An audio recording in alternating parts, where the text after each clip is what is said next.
Hello students, आपके technical maths air force x group के लिए आपके 9 लाइव सेशन आपके फेबुलस एकेडमी के यूट्यूब चैनल पर हो चुके हैं। उनमें अब आपके लिए 225 क्वेश्चन मैं डिस्कस कर चुका हूं। अगर किसी स्टूडेंट ने वो नहीं देखे हैं तो आप उन वीडियोज़ को प्लीज़ देखिए और उनमें जो कंसेप्ट है उनको मेमोराइज कीजिए, ताकि आगामी जो एग्ज़ाम है नवंबर में, जो आपका 4 नवंबर को है, उसमें आपको ज़्यादा से ज़्यादा फ़ायदा मिल सके। ठीक है दोस्तों, आज मैं लाइव सेशन 10 में आपको 226 नंबर के क्वेश्चन से लेकर 250 तक के क्वेश्चन करूंगा। ये लाइव सेशन 10th है, ठीक है। इसमें भी आपके पास वही पैटर्न है, 25 क्वेश्चन मैं डिस्कस करूंगा with concepts and tricks. Okay, तो स्टार्ट करते हैं दोस्तों। और हाँ, इस लाइव सेशन को आप अपने फ्रेंड्स के साथ शेयर कीजिए, व्हाट्सएप ग्रुप्स में शेयर कीजिए, फेसबुक पे शेयर कीजिए। और दोस्तों, इन लेक्चर्स का जो पीडीएफ है वो आपको टेलीग्राम लिंक में मिल जाएगा। ओके, तो स्टार्ट करते हैं। तो सबसे पहले आपके सामने क्वेश्चन है कि 5 संख्याओं का जो माध्य है वो कितना है? 18 है। यदि एक संख्या को निकाल दिया जाए, क्या करना है? एक संख्या को बाहर करना है, तो कितनी संख्याएं बचेगी? 4। उन 4 का माध्य कितना रह जाता है? 16। तो वो निकाली गई संख्या जो है वो क्या होगी? ये दोस्तों आपके सांख्यिकी का क्वेश्चन है। तो स्टार्ट करते हैं। तो आपको पता ही होगा कि 5 संख्याएं हैं, A1 plus A2, A3, A4 और A5। इन 5 संख्याओं का माध्य, तो 5 संख्या तो 5 से भाग दे दोगे और वो कितना है? 18 है। 5 को इधर ले आओगे तो वो 5 संख्याओं का जो योग है वो कितना हो गया? 18 पंचे 90। इन 5 संख्याओं का योग आपके लिए कितना आ गया? 90 आ गया। ठीक है, अब आगे चलते हैं। उनमें से एक संख्या को निकाल दिया जाए। सपोज मैंने A5 को निकाल दिया, तो कितनी संख्याएं बची? 4। तो उन 4 संख्याओं का जो माध्य है बटा 4 बराबर कितना आएगा? इधर 16। 4 को इधर लिया तो 16 पंचे 80, है ना? 16 पंचे 80 होता है ना? ओके, अब देखो, ये आ गया नंबर 1, ये आ गया नंबर 2। आपको क्या चाहिए? जो संख्या हटाई हुई, वो हटाई हुई कौन सी मानी मैंने? A5। तो देखो, A4 की वैल्यू जो है वो यहां पर पुट कर दीजिए। 5 संख्याओं का समांतर माध्य ये 18 है ना? 18 पंचे 90 और ये 64 आएगा ना? 80 नहीं आएगा, 64। कैसे कि डिवाइड बाई 4 बराबर 16 है ना? 5 से नहीं 4 से, क्योंकि एक संख्या हट चुकी है, तो 16 चौक 64। अब A4 की वैल्यू रख दो, तो A1 plus A2 plus A4 की वैल्यू रखी तो ये आ गया। तो यहाँ से A5 जो है वो 90 माइनस 64, तो कितना होगा? 26 बचेगा। तो सी ऑप्शन आपका यहाँ पर जो है वो करेक्ट हो जाएगा। ठीक है दोस्तों, सांख्यिकी को दोस्तों पढ़ के जरूर जाइएगा, क्योंकि सांख्यिकी से एक क्वेश्चन जरूर आता है आपका।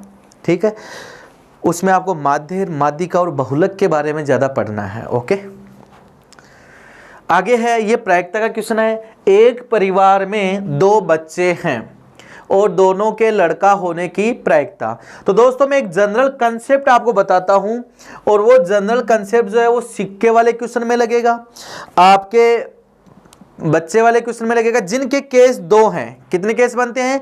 2 केस बनते हैं, और उनकी प्रायिकता कितनी हो? आधा आधा, है ना? तो उन सभी में ये कंसेप्ट लगेगा। कौन कौन है? एक तो कॉइन वाले हैं। कॉइन में भी क्या आता है? हेड और टेल होता है। इसका भी प्रोबेबिलिटी हाफ और इसका भी प्रोबेबिलिटी हाफ। एक जो है वो बच्चों वाले क्वेश्चन में लगता है। बच्चों में क्या क्या हो सकता है? बॉय और गर्ल, तो हाफ हाफ प्रोबेबिलिटी होती है। तो सेम तरीके से ट्रीट करना होता है। एक स्विच वाले जो क्वेश्चन है, स्विच में क्या होता है? ऑन और ऑफ, उनमें भी हाफ हाफ चांस रहता है। और एक आता है मैच वाले क्वेश्चन, जिसमें क्या होती है? जीत होती है या हार होती है, विन या लॉस। तो हारना भी प्रायिकता, हारने की भी और जीतने की प्रायिकता कितनी होती है? आधी आधी। इन 4 पैटर्न के क्वेश्चनों को आप एक ही नजरिए से देखना है और एक ही तरीके से सोल्व किए जाते हैं। अब मैं एक जनरल फॉर्मूला बता रहा हूं, उससे आप इन चारों में से किसी भी क्वेश्चन को आप सोल्व कर सकते हो। और वो जनरल क्राइटेरिया क्या है कि n में से टोटल कितने हैं, आपको क्वेश्चन आ सकता है n सिक्के, n बच्चे, n स्विच, n मैचेज। जैसे 2 सिक्के एक साथ उछाले जाते हैं, एक परिवार में 2 बच्चे हैं, एक रूम में 2 स्विच हैं और 2 टीम खेलती है। ऐसे ही 4 कॉइन एक साथ उछाले जाते हैं, एक परिवार में 4 बच्चे हैं, एक रूम में 4 स्विच हैं, या 4 टीमें या 4 मैच खेलती हैं। ऐसे ही 10 कॉइन एक साथ उछाले जाते हैं, या एक परिवार में 10 बच्चे हैं, या एक रूम में 10 स्विच हैं और या 10 मैच खेलते हैं। तो उनमें से आपको बोले कि 5 मैच जीतने हैं, या 5 बॉयज चाहिए, या 5 स्विच ऑन करने हैं, या 5 हेड चाहिए। ऐसे क्वेश्चन बनते हैं तो उनका एक ही इलाज है, सीधा सा शॉर्टकट बता रहा हूं इन चारों क्वेश्चनों का, बहुत ही इंपॉर्टेंट है। एन में से आर सक्सेस,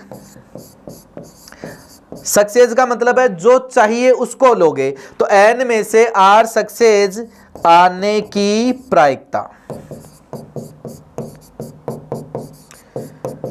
की प्रायिकता, तो वो दोस्तों आती है एन सी आर, कितना लिखोगे, एन सी आर बट्टा 2 की घात एन। ये आपका एक जनरल फॉर्मूला लिखवा दिया है। बाय द वे इस क्वेश्चन के अंदर इतना कुछ सोचने की जरूरत नहीं थी, 2 बच्चों की बात कर रहा है तो 2 बच्चों की तो आप केस बना भी सकते हो, लेकिन यहां पर 10 बच्चों की बात आती और उसमें से पूछता कि 2 के लड़का होने की प्रायिकता, तो अपन 10 के केस नहीं बना सकते। तो देखो 2 के केस तो बना देता हूं, क्या क्या हो सकता है, दोनों लड़के हो सकते हैं, पहला लड़का दूसरी लड़की, पहली लड़की दूसरा लड़का और दोनों लड़कियां। तो देखो फेवरेट दोनों लड़के होने के फेवरेट केस 1 है और टोटल केस कितने हैं, 4, तो आंसर कितना आएगा 1/4। लेकिन अगर आप इस क्वेश्चन से भी सोल्व करोगे तब भी 1/4 आएगा। टोटल कितने हैं 2 में से दोनों के दोनों लड़के चाहिए, तो 2c2 की वैल्यू कितनी आएगी 1/2 की घात 2, कितना आ जाएगा 4, तो आंसर आ जाएगा 1/4। लेकिन अगर आपको यही क्वेश्चन ऐसे दे दिया जाए कि एक परिवार में 5 बच्चे हैं तो उनमें से 2 के लड़का होने की प्रायिकता, तो आंसर कितना आएगा 5c2/2 की घात 5। अगर यही क्वेश्चन ऐसा आ जाए कि एक 5 सिक्कों को एक साथ छोड़ा जाता है तो उनमें से 3 हेड होने की प्रायिकता, तो हो जाएगा 5c3/2 की घात 5। क्वेश्चन को चेंज कर दे कि एक रूम में 10 स्विच हैं और 10 उनकी ट्यूबलाइट हैं, उनमें से 6 ट्यूबलाइट को जलाना है, तो आंसर हो जाएगा 10c6/2 की घात 10। यही क्वेश्चन आ जाए कि भारत और पाकिस्तान 8 मैचों की एक सीरीज खेलते हैं तो भारत के 6 मैच जीतने की प्रायिकता, तो कितना हो जाएगा 8c6/2 की घात 8। आई होप कि ये कंसेप्ट जो है वो आपके दिमाग के अंदर स्ट्राइक कर गया होगा। क्लियर है दोस्तों, तो चलिए आगे बढ़ते हैं। तो इसका आंसर आ जाएगा सी ऑप्शन, आपका यहां पर क्या हो जाएगा करेक्ट हो जाएगा। आगे है ये समाकलन है, सीधा सीधा सा होल क्यूब को ओपन कर लो और आंसर दे दीजिए। तो होल क्यूब को ओपन करोगे तो क्या आएगा x cube a cube b cube फिर 3a²b, तो यह आएगा 3x² इंटू 1/x, तो यह आ जाएगा 3x, फिर 3ab², तो x गुना 1/x का स्क्वायर, तो 3/x। इसका आपको क्या पूछा समाकलन। मैंने जस्ट यहां पर क्या किया है दोस्तों, होल क्यूब को सिंप्लीफाई किया है और उसका आपको क्या करना है समाकलन। और दोस्तों आंसर जो है वो आप कमेंट सेक्शन के अंदर रिप्लाई करते रहिएगा, ठीक है। मैं आपको आपका टाइम वेस्ट ना हो तो उस डिस्कशन पे नहीं जाऊंगा, ठीक है। तो लेकिन आप अपने हिसाब से रिप्लाई करते रहिएगा। और दोस्तों ज़्यादा से ज़्यादा इस सेशन को आप अपने फ्रेंड्स के साथ शेयर कीजिए, ओके। तो बताइए आंसर क्या आ रहा है इसका, आ गया होगा। तो इसका समाकलन करोगे तो क्या आएगा x की पावर 4/4, तो x की पावर 4/4 इसमें आ नहीं रहा, इन 2 में आ रहा है। फिर इसका करोगे तो कितना आ जाएगा 1/2x³, ये आएगा ना, ऊपर जाएगा x की पावर -3, तो -1/2x³ -2x² आएगा ना, तो ये इसमें आ रहा है, तो ये ऑप्शन भी रिजेक्ट हो गया। आगे 3x का आएगा 3x²/2 यहां पर आ रहा है, फिर 3/x का आएगा 3 log x, तो कौन सा ऑप्शन आपका बी ऑप्शन यहां पर करेक्ट है आपका, ओके। चलिए आगे देखिए, इस क्वेश्चन को कीजिए फटाफट, बहुत ही आसान सा क्वेश्चन है। क्या करोगे, देखो 2 कॉमन लेते, एक सीधा सा फॉर्मूला बन रहा है, ये लीजिए 0 से k 1/2 कॉमन आ गया, तो ये बन गया आपका 1 + 4x² को लिख दिया 2x का होल स्क्वायर बराबर π/16 आपका आंसर आना चाहिए। ये किसका फॉर्मूला है? 1/a² प्लस बी स्क्वायर किसका है? a² प्लस x स्क्वायर कितना होता है? 1/a, tan इनवर्स x/a, हाँ या ना? तो इसका आ जाएगा tan इनवर्स x/a, a की वैल्यू 1 है और लिमिट जो है वो आपकी कितनी आ गई? 0 से k तक। लेकिन ध्यान दीजिए x के गुणांक से क्या देते हैं? भाग देते हैं, और अवकलन में क्या करते हैं? गुणा। तो 1/2 से भाग दिया और 1/2 पहले है तो 1/4। अब ये आ गया π/16। लोअर लिमिट 0 आ जाएगी, अपर लिमिट कितना आ जाएगी? ये कट गया तो इधर आ जाएगा π/4 और ये अपर लिमिट आ गई tan इनवर्स 2k। ये लीजिए, अब इसको इधर लाओगे तो 2k की वैल्यू आ गई tan π/4 that is equals to 1। तो फ्रेंड्स आपका आंसर आ गया 1, तो k बराबर आ गया 1/2। ये आपका हो गया बी ऑप्शन, यहां पर आपका करेक्ट है। क्लियर है? चलिए आगे कीजिए। इसका अवकलन है, बहुत ही आसान सा क्वेश्चन है। पहले log का अवकलन करोगे तो कितना आएगा? 1/, फिर आगे भी log है, इस log का अवकलन करोगे तो कितना आएगा? 1/x, तो ये आ जाएगा 1/x log ऑफ x। ये ऑप्शन, इसको ऊपर लेके जाओगे तो पावर क्या हो जाएगी? -1। सी ऑप्शन आपका यहां पर करेक्ट है। आगे देखिए दोस्तों, इस क्वेश्चन के अंदर आपको पूछा है कि अकेकी फलन है कि बहुएकी फलन है और आच्छादक है कि अंतरक्षेपी। तो एक अकेकी बहुएकी चेक करने के दोस्तों बहुत तरीके हैं। ग्राफ से भी चेक कर सकते हो, उसके मूलों की प्रकृति से भी चेक कर सकते हो, ठीक है। सम और विषम से भी आप ग्राफ का अकेकी और बहुएकी होना चेक कर सकते हैं। आवर्तकाल से भी सम और विषम होना चेक कर सकते हैं। उच्चिष्ट और निम्निष्ट होने से भी चेक कर सकते हैं। वर्धमान और ह्रासमान से भी आप अकेकी और बहुएकी फलन के बारे में डिस्कस कर सकते हो। अगर ये चीजें आपको देखनी है तो आप हमारे जो वीडियोज हैं फेबुलस एकेडमी के एक पर, उनको परचेज कर सकते हो और वहां पर इस चीज को आप देख भी सकते हो। क्लियर है? यहां पर मैं आपको एक तरीका बता देता हूं, मूलों वाला।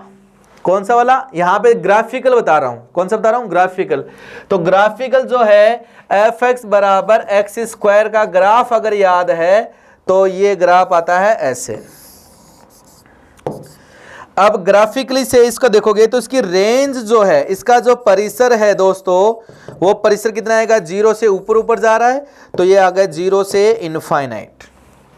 अब अकेकी बहुएकी के बारे में चेक करना है। तो अगर आड़ी रेखा ग्राफ को एक पॉइंट पे कट करे तो अकेकी फलन होता है, और एक से ज्यादा पे कट करे तो बहुएकी होता है। तो दो बिंदुओं पे कट करिए तो कौन सा फलन है? बहुएकी। तो अकेकी हट गया, अकेकी हट गया, तो कौन सा आएगा? बहुएकी। आगे आते हैं आच्छादक अंतरक्षेपी के लिए। तो आच्छादक और अंतरक्षेपी का कंसेप्ट ये है कि जो परिसर है, जो रेंज है, वो उसके सह प्रांत यानी कि कोडोमेन के बराबर आए तो होता है आच्छादक फलन, और परिसर जो है वो इस सह प्रांत का उपसमुच्चय आए तो होता है अंतरक्षेपी। तो देखो सह प्रांत जो है वो यहां पर क्या है? r। ये होता है प्रांत, ये होता है सह प्रांत r, और परिसर क्या है? 0 से अनंत। तो 0 से अनंत इस r का क्या है? उपसमुच्चय। तो कौन सा फलन हो गया? अंतरक्षेपी। तो ये जो फलन है वो है अकेकी नहीं, कौन सा हो गया? बहुएकी, और साथ में क्या आ गया? अंतरक्षेपी। तो जिस ऑप्शन के अंदर ये चीज है वो अपना क्या हो जाएगा? आंसर। तो देखिए इसमें बोला आच्छादक, तो आच्छादक भी नहीं हो रहा, तो एक ही ऑप्शन बचता है, न तो अकेकी है और ना ही आच्छादक। कौन सा है पूछे तो बहुएकी है और अंतरक्षेपी फलन है। क्लियर है दोस्तों? आगे चलते हैं। यदि एक सरल रेखा तीनों अक्षों से बराबर कोण बनाती है, यह क्वेश्चन पूछा जा चुका दोस्तों। एक सरल रेखा तीनों अक्षों से बराबर कोण बनाती है तो किसी भी एक अक्ष से बनाए गए कोण की कोज्या या कोसाइन का मान क्या होगा? तो दोस्तों ये मान होता है 1/√3। आ गया होगा, कितना होता है? 1/√3।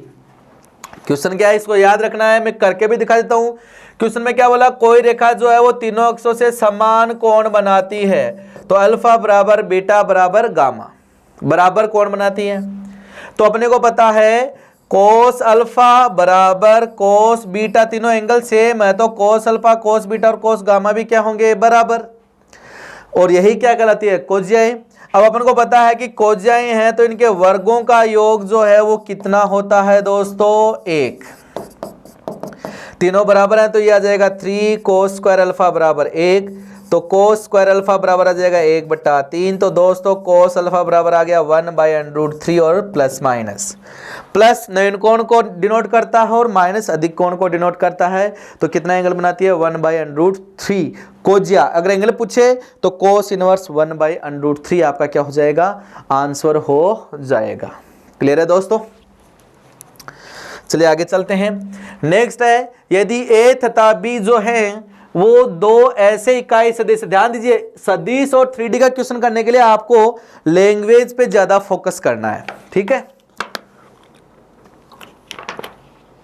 क्वेश्चन क्या बोला कि दो सदिश हैं और वो दोनों क्या हैं, इकाई सदिश। तो एक इंफॉर्मेशन मिलेगी कि मोड ऑफ ए और मोड ऑफ बी जो है वो कितना है, 1। आगे क्या बोला कि ए क्रॉस बी भी एक इकाई सदिश है, इसका मतलब ए क्रॉस बी का मोड जो है वो भी कितना है, 1। तो उनके बीच का कोण क्या होगा? तो कोण ज्ञात करने के लिए या तो साइन थीटा आ जाना चाहिए या कोस थीटा। यहां कौन सा आएगा, साइन थीटा, क्योंकि क्या दिया हुआ है, क्रॉस प्रोडक्ट दिया हुआ है। तो ये लीजिए, कर लीजिए। तो क्रॉस प्रोडक्ट क्या लिखते हैं, mod of A mod of B sine theta, और मोड है तो एन के हट जाएगा बराबर 1। ये लीजिए वैल्यू लिख दीजिए, ए गुणा ये आ गया साइन थीटा बराबर 1। तो यहां से साइन थीटा बराबर आ गया 1। साइन में 1 कितने की वैल्यू होती है, 90 डिग्री की। मतलब ये दोनों जो सदिश हैं वो एक दूसरे के लंबवत स्थित हैं।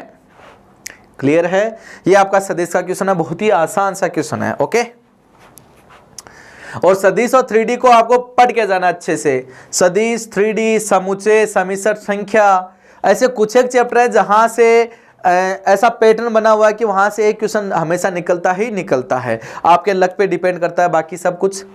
आगे है, उस परवलय का नाभिलंब जिसकी नियता दे रखी है। नियता क्या होती है, एक स्तर रेखा, और नाभि आपको दे रखी है, तो नाभिलंब की लंबाई आपको पता करनी है। तो दोस्तों अगर स्टैंडर्ड इक्वेशन होता तो पता कर लेते, अब नहीं पता। तो देखिए, जब भी परवलय होता है तो नाभि अंदर होती है, नियता इधर होती है, और नाभिलंब की लंबाई कितनी होती है, 4a। तो देखो यहां से ये होता है a,0, तो यहां ये क्या हो गया, शीर्ष, ये क्या होती है, नाभि, और ये क्या होती है, नियता। एक स्टैंडर्ड केस में बता रहा हूं, बाकी जनरलाइज कर दूंगा। तो नाभिलंब की लंबाई जो है, ये नाभिलंब होता है, वो कितनी होती है, 4a। तो देखिए नाभि से शीर्ष के बीच की दूरी होती है a, इसका कितना गुना, 4 गुना। तो यहां से देखो नाभिलंब की लंबाई जो है वो क्या होती है, शीर्ष व नाभि के मध्य की दूरी, और उसका कितना गुना होती है, 4 गुना। याद रख लेना, अगर आपको शीर्ष और नाभि दी जाए तो उनके बीच की दूरी ज्ञात करो, 4 गुना कर दो तो नाभिलंब की लंबाई जाएगी।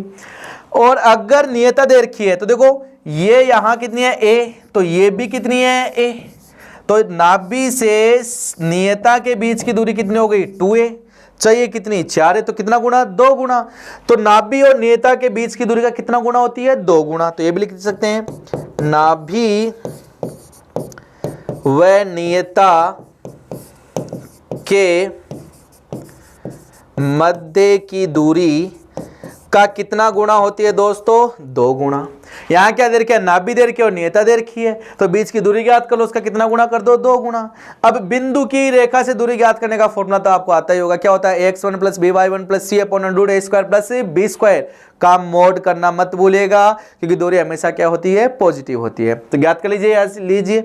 तो नाभि और नियता के बीच की दूरी कितनी आ रही है, 3 - 4 - 2/√1² + 1², और इसका कितना गुणा करनी है, 2 गुणा। तो ये आ गया 3 6, ये आ गया 3/√2 गुणा 2, तो आ गया 3/√2। आपका क्या आ गया, आंसर बी करेक्ट। ठीक है, ये कंसेप्ट देख लीजिएगा एक बार। आगे है, परवलय के उन बिंदुओं को जिनकी भुज क्या होती है, x निर्देशांक। भुज होता है x निर्देशांक और y निर्देशांक होता है कोटि। x को बोलते हैं भुज, y को बोलते हैं कोटि। कई बार कंफ्यूज करने के लिए ये दिया जाता है। तो परवलय y square equal to 6x के उन बिंदुओं को जिनकी भुज चॉइस है शीर्ष से मिलाने वाली रेखाओं का समीकरण। तो परवलय देखो कौन सा हो गया, y square equal to 6x, ये परवलय है। तो ये तो हो गया दोस्तों शीर्ष, ये लीजिए शीर्ष, ये शीर्ष है आपका। अब भुज ये x है तो y का मान ज्ञात कर लो। तो y लीजिए, ये लीजिए y स्क्वायर बराबर आ गया 6 गुणा 24, लिख दिया 6 गुणा 6 गुणा 4, वर्गमूल हो गए तो इसका वर्गमूल कितना आएगा 6, इसका आएगा 2, 6 दूनी 12। तो ये लीजिए ये आ गया 12,0 और एक आएगा -12,0। इनसे मिलाने वाली रेखा ये हो गई और ये रेखा, इन दोनों का आपको क्या पूछा, समीकरण ज्ञात कर लो। बहुत ही आसान सा है। कैसे करोगे, अब दो बिंदु मिल गए, ये क्या हो गया 0,0, संतुष्ट भी करा सकते हो। 0,0 सभी को संतुष्ट कर रहा है तो 12,0 संतुष्ट कर दो, -12,0 संतुष्ट करा दो। तो ये लीजिए यहाँ 12,0 संतुष्ट करवाया। सॉरी भुज चॉइस है ना, ये तो y के निर्देशांक हैं, ये तो चॉइस है ना, ये 24,12 ये आया -24,-12। x की वैल्यू 24 रखी तो y की वैल्यू 12 आई, -12 आई। ज्ञात कर लो।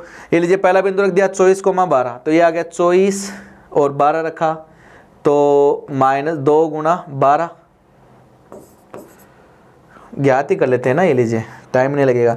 तो क्या आएगा y माइनस y1 बराबर, इससे ये ज्ञात करें y2 माइनस y1, तो 12 बट्टा y2 minus y1 upon x2 minus x1 गुणा x माइनस x1। तो ये कट गया 2, तो ये आ गया 2y माइनस x बराबर 0। एक तो ये आ रही है 2y minus x, 2y minus x ये आ रही है। फिर नीचे वाले से ज्ञात किया तो कितना आ गया y माइनस y1 बराबर y2 minus y1 upon x2 minus x1। ये लीजिए आ गया, ये आ गया 2 कट गया तो ये आ गया 2y प्लस का x बराबर 0। ये बी ऑप्शन आपका यहाँ पर क्या है, करेक्ट है। आगे है वर्त किसको स्पर्श करता है। देखिए x को y को x और y को स्पर्श कब करता है, अंतःखंड कितना काटता है, काल्पनिक अंतःखंड काटता है या वास्तविक अंतःखंड काटता है। या इसी क्वेश्चन को ये पूछा जा सकता है कि x को टच करता है कि दो बिंदुओं पे कट करता है कि एक बिंदु पे कट करता है या कभी कटे नहीं करता। तो ये बता देता हूं कि कोई भी वर्त जो है, कोई भी जो वर्त है वो x पे अंतःखंड काटता है। ये x अंतःखंड हो गया। वर्त का व्यापक समीकरण क्या होता है, x square plus y square plus 2gx plus 2fy plus c बराबर 0। ये व्यापक रूप होता है वर्त का। तो x अंतःखंड जो है वो होता है 2√g स्क्वायर माइनस c। अगर ये g square minus c positive है तो x को कितने बिंदुओं पे कट करता है, 2 पॉइंट्स पे कट करता है। अगर g स्क्वायर माइनस c बराबर 0 है तो क्या करता है, टच करता है। और g square minus c less than 0 है तो कभी कटे नहीं करेगा, या तो x से ऊपर होगा या x से नीचे होगा। ऐसे ही y अंतःखंड पूछे तो ये y अंतःखंड रेड वाला, ये होता है 2y अंतःखंड, ये तो 2√f स्क्वायर माइनस c। अब वही f square minus c greater than 0 है तो 2 पॉइंट्स पे कट करेगा। अगर f स्क्वायर माइनस c बराबर 0 है तो क्या करेगा, टच करेगा। और f square minus c less than 0 है तो कभी कटे नहीं करेगा, नेवर। चेक कर लो, ये लीजिए तो x और y का नाम आ रहा है तो 2√g square minus c check करो। तो ये लीजिए g स्क्वायर माइनस c किया,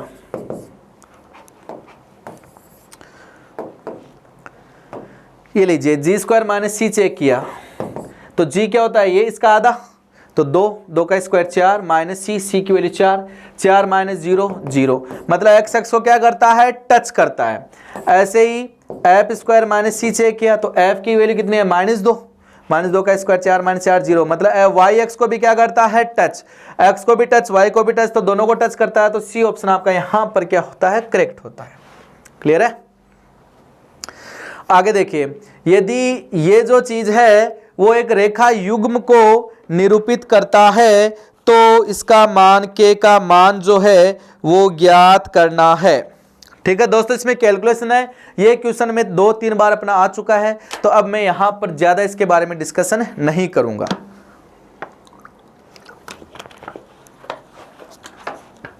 तो अगर कोई समीकरण में बता देता हूं कि अगर A X square plus 2hxy plus B Y square plus 2gx plus 2fy plus C बराबर 0, इसके लिए डेल्टा चेक करते हैं। डेल्टा होता है A B C plus 2fgh minus A F square minus B G square minus C H square.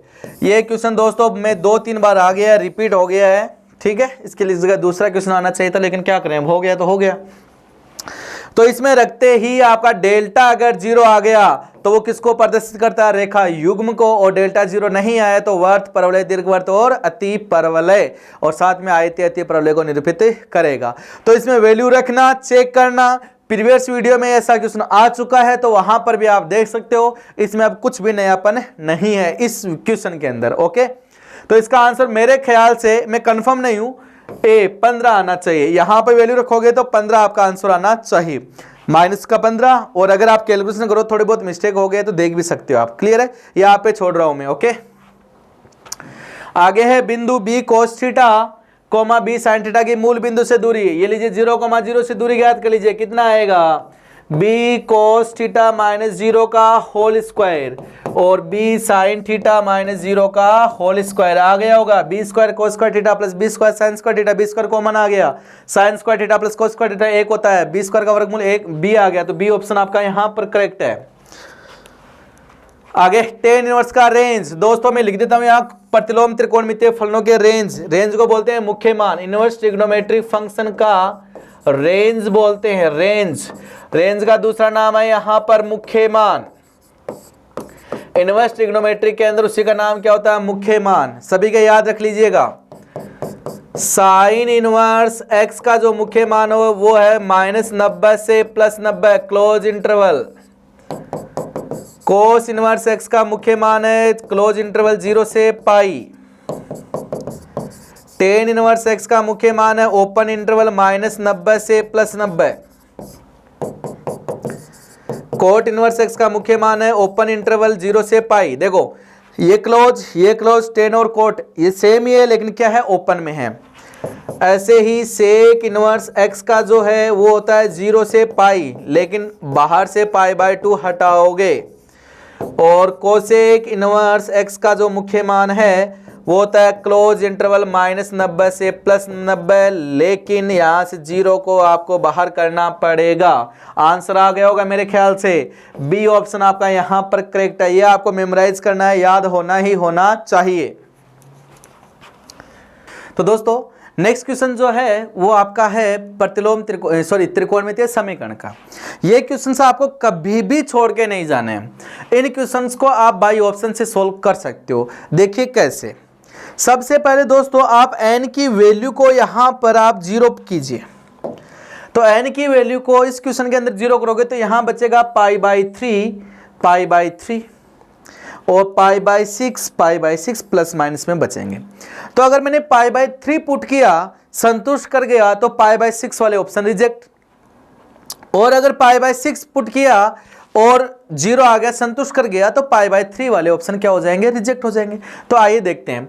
यहां π/3 रखा तो sin π/3 होता है √3/2, स्क्वायर किया तो 3/4, 2 गुणा cos π/3 होता है 1/2 और ये प्लस का 1/4। तो देखो ये आएगा 3/4 प्लस 1/4 होता है 1, 1 माइनस 1 कितना आ गया, 0। इसका मतलब π/3 वाला जो है वो यहां पर संतुष्ट कर रहा है।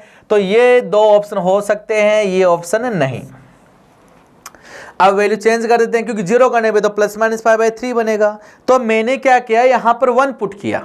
तो 1 पुट किया तो इसमें आया π + π/3। कितना आया, यहां 1 पुट किया तो ये आया π + π/3 और माइनस भी यहां पुट किया तो ये आया 2π ± π/3। ये देखो 2π प्लस थीटा करोगे तो वो π/6 ही आएगा। ठीक है, यहां ये रख के देख लेते हैं। अगर ये संतुष्ट कर गया तो ये हो जाएगा, ये रिजेक्ट हो जाएगा, और अगर ये संतुष्ट नहीं किया तो ये आंसर आ जाएगा। तो π + π/3 रखा यहां पर, तो π + π/3 रखा तो sin π + π/3। अब मैं आपको रख के दिखा रहा हूं, वरना तो आप सीधा सोल्व कर सकते हो। फिर आ गया 2 cos π + π/3 और प्लस 1/4। ये sine pi plus pi by 3 होता है माइनस का पाई बाई 3, स्क्वायर करोगे तो ये आ जाएगा साइन पाई बाई 3, ये आएगा माइनस का तो minus minus plus cos pi by 3 और ये आएगा 1/4। तो ये आएगा 3/4, ये आएगा 1, ये आएगा 1/4, ये 0 नहीं आएगा, मतलब पाई प्लस पाई बाई 3 जो है वो संतुष्ट नहीं कर रहा। तो एक ही ऑप्शन बचा 2n pi plus minus pi by 3। Clear है स्टूडेंट्स? चलिए आगे चलते हैं। आगे है tan 1 डिग्री tan 2 डिग्री, ऐसा क्वेश्चन भी अपन कर चुके हैं। आंसर दोस्तों कितना आता है आपका 1 आता है। कैसे आता है मैं बता देता हूं, ट्रिक बता देता हूं कि tan x डिग्री गुणा tan y डिग्री, दो tan का गुणा इसका वैल्यू 1 होता है। कब? जब x प्लस y का योग कितना हो 90 डिग्री। ऐसे ही कोट x गुणा कोट y जो है उसकी वैल्यू भी 1 होती है, लेकिन वही x प्लस y कितना हो 90 डिग्री। और सीरीज में कहीं भी अपरिभाषित जैसा पद नहीं आना चाहिए। देख लेना, 1 और 89 का योग 90 तो वैल्यू गुणा में 1 आएगी। 2 और 88 का योग 90 तो गुणा में 1। 3 और 87 का योग 90 तो गुणा में 1। इधर 45 आएगा बीच में तो 45 की वैल्यू ऐसे 1 होती है। और 46 और आपका 44 मिलके भी 90 आएगा तो वैल्यू कितना आएगी 1। तो 1 गुणा 1 गुणा 1 आते जाएंगे तो आंसर कितना आएगा फाइनली 1 आएगा। आगे ये क्वेश्चन मैं बार बार रिपीट कर रहा हूं इसलिए ताकि माइंड में बैठ जाए। जब भी सारणी का क्वेश्चन है कभी नहीं छोड़ना है, आपको करके आना है। अगर नहीं भी आता तो एबीसी की वैल्यू मान लीजिए, फिर सॉल्व कर लीजिए। तो एबीसी की वैल्यू मान ली 1, 2 और 3, बस आपका काम हो गया। लीजिए ए की मैंने मानी 1, बी की मानी 2 और सी की मानी 3। तो ये आ गया 1, 2, 3, सॉरी यह है 1, ए की वैल्यू 1, बी की वैल्यू 2, तो ये आ गया -1, 1, सी की वैल्यू 3, ये आ गया -2, -3 और 1। अब इसको क्या कर लीजिए, सॉल्व कर लीजिए। क्या कर लीजिए, आपको सॉल्व करना है। आपका क्या आ जाएगा, आंसर आ जाएगा। ये लीजिए, इसको सॉल्व किया तो ये आ गया 1, ये आ गया 1 प्लस का 9, फिर -1, इसको सॉल्व किया तो ये आ गया -1 और प्लस का 6, फिर 2, ये आ गया 3 प्लस का 2, तो 9 और 1 10, ये आ गया 5 माइनस का 5, ये 3 2 5, 5 दूनी 10, तो ये आ गया आपका 15 जो है वो आंसर आना चाहिए। तो ABC की वैल्यू पुट कर दो।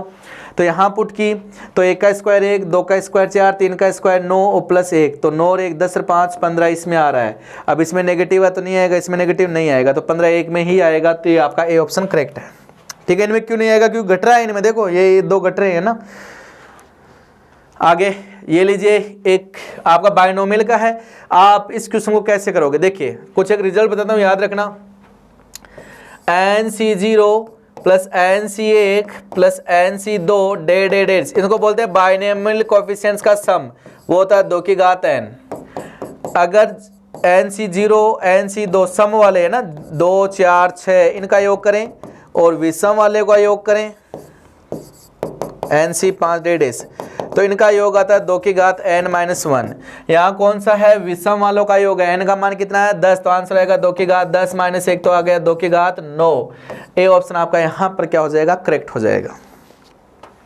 आगे 10 फूलों से एक हार कितने प्रकार से गूंथा जा सकता है, ऐसा क्वेश्चन पहले भी आया था, लेकिन वहां पे व्यक्ति थे। दोस्तों मैं क्या बता रहा हूं, ऐसा क्वेश्चन पहले भी आ चुका है, रिपीट हो चुका है, लेकिन वहां पर क्या थे, व्यक्ति थे।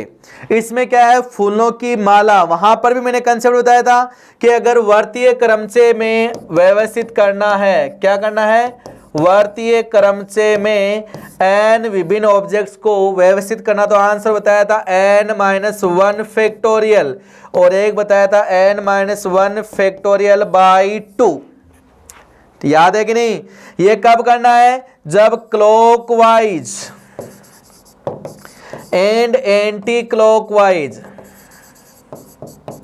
वामावर्त और दक्षिणावर्त क्रम भिन्न हो, क्लॉकवाइज एंड एंटी क्लॉकवाइज क्या हो, डिफरेंट हो। और ये कब करना है, सेम। अब सेम किस किस में रहता है ये भी बता दूं, फूलों की माला में आपको 2 से भाग देना है। किस में देना है, फूलों की माला। जब आदमियों को बिठाएं 2 से भाग नहीं देना, लेकिन फूलों की माला बनाए तो 2 से भाग देना है। और मोतियों का हार बनाए। क्या बनाए? मोतियों का हार, क्योंकि मोती भी एक तरीके के होते हैं, फूल भी एक जैसे होते हैं, तो वहां पे क्लॉकवाइज और एंटी क्लॉकवाइज जो पैटर्न है वो सेम हो जाएगा। तब आपको 2 से भाग देना है। याद हो गया? तो 10 फूलों की माला, तो ये लीजिए 10 - 1 फैक्टोरियल, और वामावर्त और दक्षिणावर्त क्रम सेम लेते हैं, तो 2 फैक्टोरियल से भाग दोगे तो ये आ गया 9 फैक्टोरियल बाई 2। D option. ऐसा नहीं कि 9/2 है ना, भाग कैसे देना पता है ना, फैक्टोरियल को तोड़ के देना भाग। ओके, आगे यदि समीकरण के मूलों का गुणनफल 2 है, मूलों का गुणनफल दोस्तों कितना आता है? अल्फा गुणा बीटा, तो 10/10, ये लीजिए 3a + 4 और a + 1 कितना है? 2 के बराबर है, तो 1 का मान ज्ञात। तो मूलों का योग कितना होगा? तो मूलों का योग कितना आना चाहिए? अल्फा प्लस बीटा, वो कितना होता है? 10/10, तो यह आएगा 2a + 3/a + 1। लीजिए a का मान चाहिए, a का मान आप यहां से ज्ञात कर सकते हो। तो 3a + 4 बराबर आ गया 2a + 2, तो a बराबर आ गया -2। -2 रखोगे तो यह आ गया -4 + 3 -2 + 1, तो ये आ गया -1 -1 कितना आना चाहिए? 1। तो मूलों का योगफल जो है वो आ रहा है ए ऑप्शन आपका 1 होना चाहिए। और दोस्तों इसको शेयर कीजिए ना, ज्यादा से ज्यादा बच्चे इसका फायदा उठा सके। ठीक है, ये लीजिए इसका मान 1 होना है, तो n का न्यूनतम पूर्णांक मान कितना होगा? पहले इसको सोल्व कर लीजिए, सिंप्लीफाई कर लीजिए। तो इसका आप क्या करो, संयुग्मी से गुणा भाग कर लीजिए। तो लीजिए 1 + आयटा से गुणा, 1 + आयटा से भाग, और पूरे की पावर कितनी है? n। बहुत ही आसान क्वेश्चन है। ऊपर हो गया a + b का होल स्क्वायर, तो ये आएगा a² + आयटा स्क्वायर + 2 आयटा। नीचे आएगा -b², तो 1² - आयटा² की पावर n। ये आयटा स्क्वायर -1 से प्लस 1 गया, तो ये आ गया 2 आयटा, नीचे आ गया 2 की घात n। तो आयटा की घात n बराबर कितना आना चाहिए? 1 होना चाहिए। तो n का न्यूनतम मान कितना रखोगे? 4, क्योंकि आयटा की घात 4 का मान कितना होता है आपका? 1। फिर 8, फिर 16, 12, 16 ना, 4 के गुणांकों का मान 1 होता है, तो मिनिमम मान आ गया 4। आगे ऐसा क्वेश्चन दोस्तों आ चुका है समुच्चय से, किसी कक्षा में बुद्धिमान छात्रों का समुच्चय क्या होता है? रिक्त समुच्चय, एकक समुच्चय, परिमित समुच्चय और परिभाषित ही नहीं है। दोस्तों समुच्चय की परिभाषा से क्वेश्चन पूछा जा चुका है, और चांस भी बनते हैं इस बार आपके पूछा जाए। ठीक है, और किसी ना किसी सेट के अंदर जरूर आएगा आपका। तो किसी कक्षा में बुद्धिमान छात्रों का समुच्चय जो है, समुच्चय की डेफिनेशन पे आधारित क्वेश्चन है। अब डेफिनेशन क्या है कि सुपर, इतना याद रखना, सुपरिभाषित संग्रह है।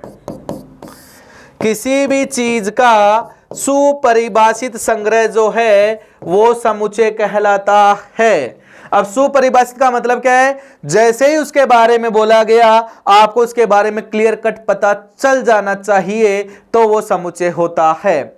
जैसे आपको बोले 1 से 10 तक की संख्याएं, प्राकृत संख्याएं, तो सबको पता है। आपको बोले अंग्रेजी के स्वर, सबको पता चल रहा है। आपको बोले सम संख्याएं, तो सबको पता चल जाएगा। आपको बोले आपकी कक्षा में सबसे ज्यादा परसेंटेज वाला विद्यार्थी, तो सबको पता चल जाएगा। लेकिन मैं आपको बोलूं आपकी कक्षा में सबसे बुद्धिमान छात्र कौन है, तो उसका पता नहीं चल सकता। बुद्धिमत्ता को काउंट नहीं कर सकते। पता कर सकते हो क्या कौन बुद्धिमान है कौन नहीं, है ना? कभी किसी का दिमाग काम कर जाए, कभी किसी का नहीं करे, तो बुद्धिमत्ता को पता नहीं किया जा सकता, तो वो सुपरिभाषित संग्रह नहीं है। तो डी ऑप्शन आपका यहां पर करेक्ट हो जाएगा। आगे अवकल समीकरण की कोटि। दोस्तों कि किसी समीकरण को दे रखा है और उसकी कोटि जो है वो पता करनी है, तो कोटि जो है वो होती है अचरों की संख्या के बराबर। अवकल समीकरण का हल दे रखा है और हल से कोटि पता करनी है, तो जिस हल में जितने स्वैच्छिक अचर उतनी कोटि होगी, क्योंकि उतनी बार अवकलन करना पड़ेगा अवकल समीकरण प्राप्त करने के लिए। तो यहाँ 3 स्वैच्छिक अचर है G, F और C, तो कितने बार अवकलन करना पड़ेगा? 3 बार, तो कोटि भी हो गई 3। आगे गोले की त्रिज्या कितनी है? 20 सेंटीमीटर नापी गई। संभव त्रुटि त्रिज्या में 0.02, तो गोले के पृष्ठीय क्षेत्रफल में त्रुटि। यह आपके एप्लीकेशन ऑफ डेरिवेटिव का क्वेश्चन है आपका सन्निकट मान से। तो देखो आपको क्या बोल रहा है कि आर दे रखा है 20 सेंटीमीटर, त्रिज्या में त्रुटि है 0.02, आपको चाहिए क्षेत्रफल में, पृष्ठीय क्षेत्रफल में त्रुटि। तो अब ये पता ही होगा आपको, डेल्टा एस बटा डेल्टा आर को क्या लिख सकते हैं, डी एस बटा डी आर। एस कितना हो गया 4 पाई आर स्क्वायर, डेरिवेटिव कर दिया तो कितना आ गया 8 पाई आर, इसका अवकलन हो गया। ये लीजिए, तो डेल्टा आर बराबर डेल्टा एस बराबर हो गया 8 पाई आर गुना डेल्टा आर। 8 गुना 3.14 गुना 20 गुना 0.02, इसको आप सोल्व कर लीजिए, आपका आंसर आ जाएगा। तो इसको सोल्व करने पे आंसर आ रहा है 10.05 वर्ग सेंटीमीटर। क्लियर है? आगे है लिमिट का ज्ञात करना है, कर लीजिए, बहुत सा आसान सा क्वेश्चन है। पहले इन दो पदों से कितना पद बना दीजिए, एक। इन दो से कितना बना दीजिए, एक। तो sine C plus sine D और sine C minus sine D का फॉर्मूला, तो आ जाएगा 2 sine C plus D by 2, तो 6 प्लस 2 8 बटा 2 4x। फिर कोस सी माइनस डी बाई 2, तो 2 माइनस 6 4 4 बटा 2 2x। ये लीजिए, ये सोल्व करोगे 2 कोस, ये आएगा 4x, और फिर आएगा साइन 5x। लीजिए, और लिमिट अब सोल्व कर लीजिए। लिमिट का चैप्टर भी आपको अच्छे से पढ़ के जाना है, यहाँ से क्वेश्चन जो आता है बहुत ही आसान से आता है। ये लीजिए, तो ये आ गया साइन 4x बट्टा साइन x और गुणा कोस 2x बट्टा कोस 4x। ये लीजिए, लिमिट अप्लाई की, 0 पे करोगे तो साइन कोस 0 कितना होता है 1, कोस 0 कितना होता है, ये तो कितना आ गया 1, इसकी वैल्यू पता करोगे तो कितना आएगी 4 बट्टा 1 गुना 1, आपका क्या आ गया 4। आंसर आपका यहाँ पर करेक्ट हो जाएगा, डी ऑप्शन जो है आपका करेक्ट हो गया। क्लियर है? तो दोस्तों ये था आपका आज का लाइव सेशन नंबर 10। इसमें आपके 250 जो क्वेश्चन हैं यहाँ तक आपके हो चुके हैं। प्रत्येक सेशन में 25 क्वेश्चनों का सेट है, टिप्स एंड ट्रिक्स के साथ, इंपॉर्टेंट क्वेश्चन और प्रीवियस क्वेश्चन के साथ। तो दोस्तों अब आप लोग जितना हो सके अच्छे से प्रिपेयर कीजिए, आगे भी और सेशन आते जाएंगे, उनके लिए आप फेबुलस एकेडमी के चैनल को सब्सक्राइब कर लीजिए, बेल आइकन को प्रेस कीजिए ताकि आपको अपडेट्स मिलते रहें। और अगर आप टेस्ट नहीं दे रहे हैं दोस्तों, मैं पहले बोल रहा हूं, बार बार भी बोल रहा हूं कि टेस्ट देने बहुत इंपॉर्टेंट है, और टेस्ट के लिए आप फेबुलस एकेडमी के ऐप को डाउनलोड कीजिए और फ्री में टेस्ट दे सकते हो। इस वीडियो की लिंक जो है आपको PDF जो है वो आप हमारे टेलीग्राम चैनल पे आपको मिल जाएगी। तब तक के लिए धन्यवाद दोस्तों।